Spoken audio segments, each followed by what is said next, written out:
الواقع بيقول إنه أنا لمّا أحاول أتعامل مع ولادي بطريقة مختلفة عن اللي هم متعودين عليها منّي، زي مثلًا إن أنا مش عايز أعاقب، أنا هادّي عواقب،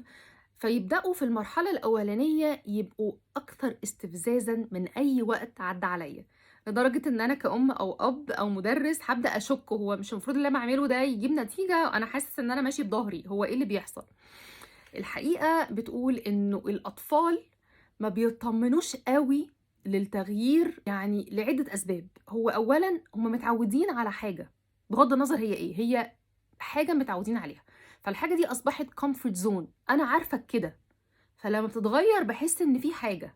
وإن ده مش طبيعي وإن أنت مش هتكمّل كده،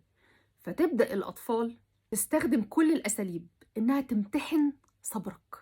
وتمتحنك حقيقي، هو أنت هتكمّل كده؟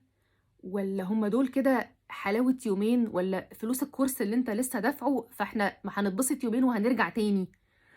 فهنا ده أكبر بقى امتحان ليك أنت، أنت فعلًا هتكمّل والّا هترجع تاني؟ فأنا جاية أقول النهارده لمّا تشوف الكلام ده اصبر، اصبر ده أول مطب،